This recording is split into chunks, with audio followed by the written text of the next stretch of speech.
Builder जो है वो भी गवंडी के हैं और हमारे स्थानीय एमएलए साहब के करीब के वो बिल्डर है। स्थानीय एमएलए साहब हमारे क्यों नहीं बोल सकते वो बिल्डर को कि भाई कब्रिस्तान की जगह मिली है, यहाँ पे सख्त ज़रूरत है हमें, तो तुम सुप्रीम कोर्ट मत जाओ या हाई कोर्ट मत जाओ। देखें इन सब चीज़ों को और समझदारी के साथ में अपने नेता को चुने और समझदारी के साथ में इलेक्शन के वक्त फैसला ले। गवंडी में देवनार कब्रिस्तान का मुद्दा एक बार फिर से गरमाया। मैं अनीस खान और आप देख रहे हैं नुक्कड़ लाइव न्यूज़। गवंडी में पिछले कई वक्त से कई सालों से कब्रिस्तान के मुद्दों को पे हमेशा राजनीति होती हुई देखी गई। वहीं इस बार फिर से एक बार देवनार के पास भीमनगर के पास एक जगह थी जो कब्रिस्तान के नाम से अलॉट की गई थी। फिर उसके बाद कुछ कानूनी प्रतिक्रिया हुई, जिसके बाद कुछ लोग कोर्ट में गए और फाइनली उसका कुछ एक हल निकाला गया है। इस पूरे विषय पे बात करने के लिए हमारे साथ सोशल वर्कर आतिफ शेख है, जो हमेशा से लोगों के और जनता से जुड़े हुए मुद्दों पर हमेशा अपनी आवाज़ को बुलंद करते हुए नज़र आते हैं। आतिफ जी, बहुत बहुत स्वागत है आपका हमारे चैनल पर। क्या मुद्दा, क्या मसला हुआ है और किस तरह का फैसला आया कोर्ट की तरफ से? सबसे पहले मैं आवाम को अस्सलाम वालेकुम, नमस्ते। अनीस भाई, मैं सबसे पहले आपको बताना चाहता हूँ कि कब्रिस्तान की हमें और ज़्यादा जगह की ज़रूरत क्यों है। कब्रिस्तान हमारे पास ऑलरेडी एक देवनार कब्रिस्तान है, एक रफ़ीक नगर कब्रिस्तान है। अभी हमें और ज़्यादा और ज़्यादा जगह की ज़रूरत क्यों पड़ रही है, सबसे पहले मैं आपको इसके बारे में बताता हूँ। आज से 10 साल 15 साल पहले हमारे इधर की आबादी बहुत कम थी, लेकिन अल्हम्दुलिल्लाह अब हमारी आबादी 3 गुना 4 गुना ज़्यादा बढ़ चुकी है। हमारे इधर पहले महाड़ा जैसी बिल्डिंगें नहीं थी, एक 15 साल पहले लल्लू भाई कंपाउंड 15-20 साल पहले नहीं था। और भी जो भी प्रोजेक्ट बहुत सारे जो बिल्डिंग बनी है और नए प्रोजेक्ट भी आ रहे हैं, सारे के प्रोजेक्ट है, रीडेवलपमेंट के प्रोजेक्ट है। उसके अलावा पहले हमारे घर सिंगल होते थे, अभी डबल 3 माला 4 माला हम लोग बना रहे, तो उसकी वजह से भी आबादी बढ़ रही है। तो आबादी का तनासुब जब बढ़ा तो हमें जगह की ज़रूरत पेश आई। बीच में आपको मालूम है कि कब्रिस्तान दोनों बंद हो गए थे। हमारे लोगों को यहाँ से चेंबूर, चीता कैम्प, बाकी इलाकों में जाना पड़ता था बॉडी को दफन करने के लिए। तो हमें एक और कब्रिस्तान की ज़रूरत थी। उसके बाद हमने कब्रिस्तान का जो बीच में इशू आया, उसके बाद फिर हम लोगों ने, बहुत सारे लोगों ने लड़ाई लड़े। हमारे यहाँ पर एक टीम है, वकील की टीम है, अल्ताफ़ सर है, शमशेर सर है। उसके बाद जो देवनार कब्रिस्तान की कमेटी है, उन्होंने एक केस फाइल करे हाई कोर्ट में। पहले तो वो लोगों ने बीएमसी को पहले तो अप्रोच किया कि भाई हमें जगह की ज़रूरत है। फिर जब बीएमसी से नहीं हुआ तो फिर वो लोग कोर्ट गए। कोर्ट से उन्होंने जगह अलॉट कर लेके आए। कब्रिस्तान के जस्ट देवनार कब्रिस्तान के बाजू में एक जगह है, भीमनगर करके है, तो वहाँ पर वो जगह अलॉट की गई कब्रिस्तान के लिए। वहाँ पर अभी फ़िलहाल में एक प्रोजेक्ट चालू है। तो वहाँ जो बिल्डर है वो उसके अगेंस्ट में गए, उन्होंने सिस्टम से उस जगह को डिलीट कर दिया। सिस्टम से डिलीट करने के बाद वो जगह वापस से फिर ये लोग हाई कोर्ट गए और उन्होंने फिर लड़के वापस लेकर आए। पिछले कुछ 3-4 महीना पहले की बात है। अल्हम्दुलिल्लाह वो जगह, उसके पीछे बहुत सारे सोशल वर्करों ने मेहनत करे, कमेटी के लोग बहुत सारे मेहनत करे, उनकी वकीलों की टीम ने मेहनत करी, वहाँ की कमेटी ने मेहनत करी। अब जब वो जगह हमें मिल गई, कि जब हमें वो जगह अलॉट हो गई इतने सारे लोगों की मेहनत करने के बाद, फिर अभी वापस से वहाँ के जो बिल्डर है और बिल्डर कौन है, वहाँ का अपना स्टार गैरेज है और एक और कोई बिल्डर उन्होंने किसी को आगे दिया है।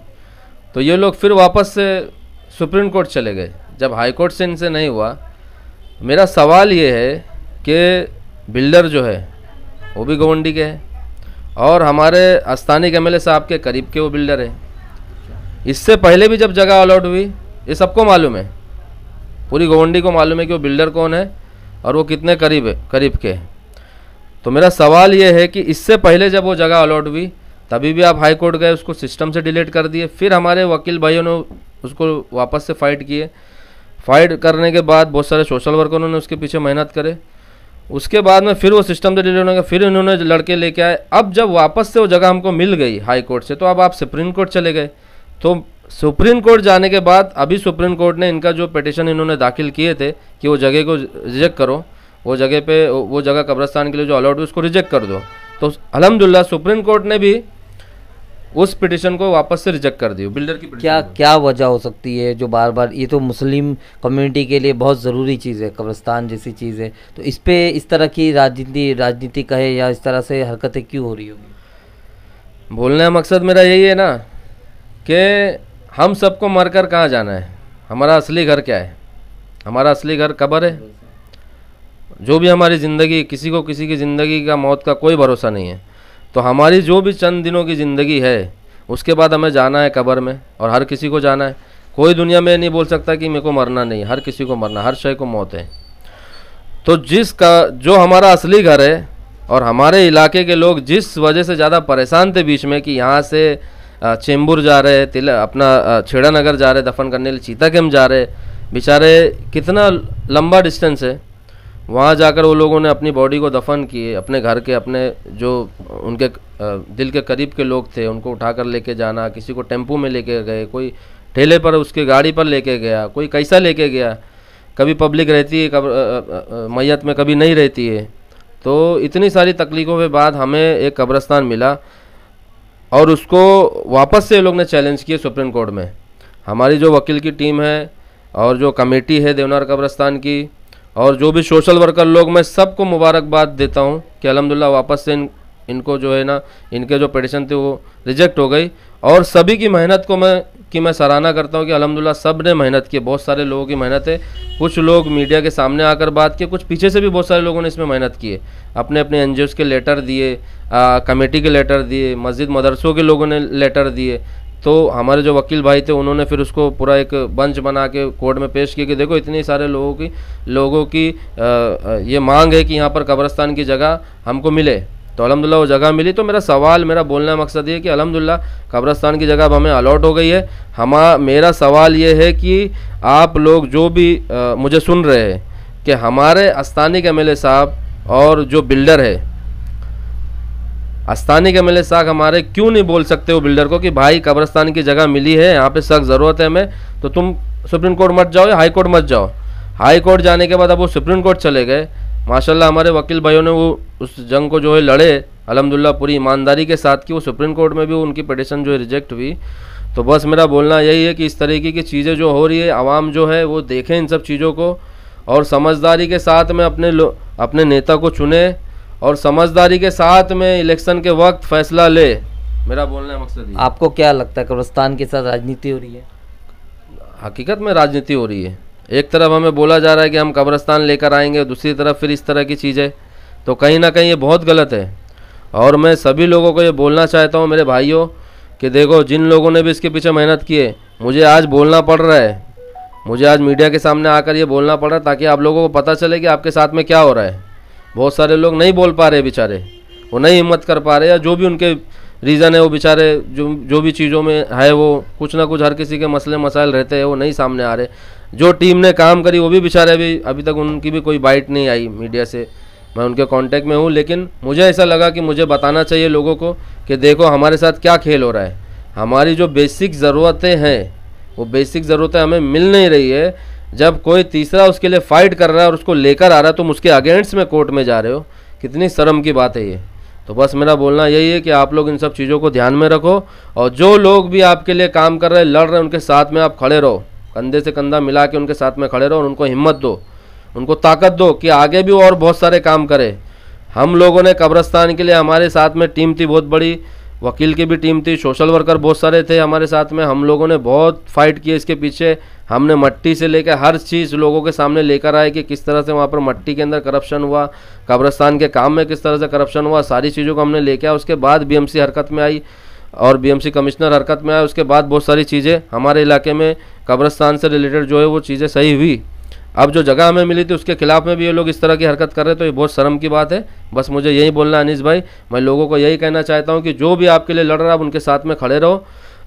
चाहे अगर अब उनका आप साथ नहीं दे सकते, आप उनको उनकी सराहना करो, उनको सोशल मीडिया पे सपोर्ट करो, हर जगह उनको जहाँ पर भी जो हक बात है वो आप बोलो। हक बात बोलना बहुत ज़रूरी है आज के दौर में, तभी जो अच्छे लोग हैं वो आपकी मदद के लिए आगे आ पाएंगे। नहीं तो हमेशा क्या होता है कि जब कोई हक बात कहने वाला बंदा या हक पे चलने वाला बंदा जब आगे आता है तब लोगों को उसका सपोर्ट नहीं मिलता है, जिसकी वजह से वो बेचारा कहीं ना कहीं बैक हो जाता है। पैसे वाले लोग, अलग अलग तरीके के लोग जो है वो आगे आते हैं, वो अपने पैसे के बल पर इलेक्शन लड़ते और जीतते हैं, फिर उसके बाद आवाम का क्या हाल होता है आपको पता है। तो बस मेरा बोलना यही कि इन सब चीज़ों को ध्यान में रखो और आने वाले इलेक्शन में, चाहे वो लोकसभा का इलेक्शन हो, विधानसभा का इलेक्शन हो या चाहे कॉरपोरेशन का इलेक्शन हो, समझदारी के साथ आप वोट दो। आपकी टीम ने या आपकी जो पूरे वकील है और वकील और आप लोग की पूरे एनजीओ की टीम ने कभी एमएलए साहब से कांटेक्ट करने की कोशिश की इस बारे में?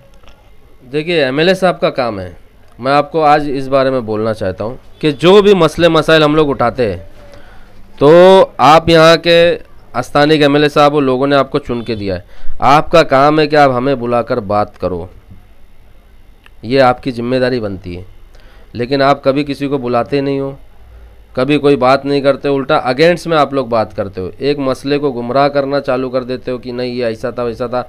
अभी एक मैटर लाइब्रेरी का भी चल रहा है, उसमें भी बहुत सारी चीज़ें लोगों के सामने आ रही है, किस तरह से कब्जा हो रहा है हमारे इधर गोवंडी में। बहुत सारी जगह पे कचर कुंडी थी, उसके ऊपर घर बना, दुकान बन गई वो रातों रात।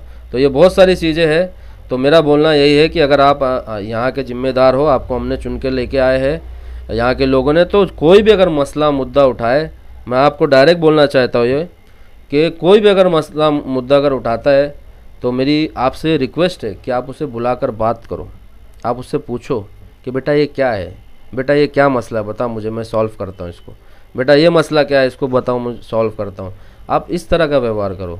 आपके लोग आपके साथ में जो भी रहते हैं, मुझे नहीं पता वो किस तरीके के लोग हैं, आपको गुमराह करते हैं या क्या है, मुझे नहीं मालूम है, लेकिन आप जिम्मेदार हो, आपको जिम्मेदारी से काम करना चाहिए।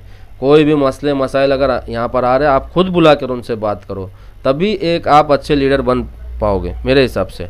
दूसरी बात, मैं वकील भाइयों की टीम जो हमारी है, अल्ताफ़ सर, शमशेर सर, और उसके बाद जो देवनार कमेटी है, मुन्ना भाई है, और भी लोग उसमें थे, वो सभी लोगों को मैं तहे दिल से शुक्रिया अदा करता हूँ कि उन्होंने इस फाइट को बहुत ईमानदारी के साथ लड़े। और मैं उनके साथ में इंशाल्लाह, हमारी टीम सोशल वर्कर, हमारी टीम है बहुत सारे लोग उसमें जुड़े हुए हैं, उनको भी मुबारकबाद देता हूँ कि सभी लोगों ने मिलकर इसको मतलब यहाँ तक अल्हम्दुलिल्लाह लड़ाई लड़े। आगे भी हम लोग सब लड़ेंगे इंशाल्लाह, फ़ाइट करेंगे। बस मुझे यही बोलना है स्थानीय एमएलए साहब को, मुझे यही बोलना है कि भाई कोई भी मसला उठा रहा है तो आप उनसे बात करो। और ये जो आपके करीब के लोग हैं, चाहे वो बिल्डर हो चाहे कोई भी हो, अगर आवाम की बात आती है, आवाम के फ़ायदे की बात आती है, तो आप उनके अगेंस्ट में जाओ, वहाँ पर फ़ायदा नुकसान नहीं देखना चाहिए मेरे हिसाब से। तो बस मुझे यही बोलना है। अस्सलाम वालेकुम।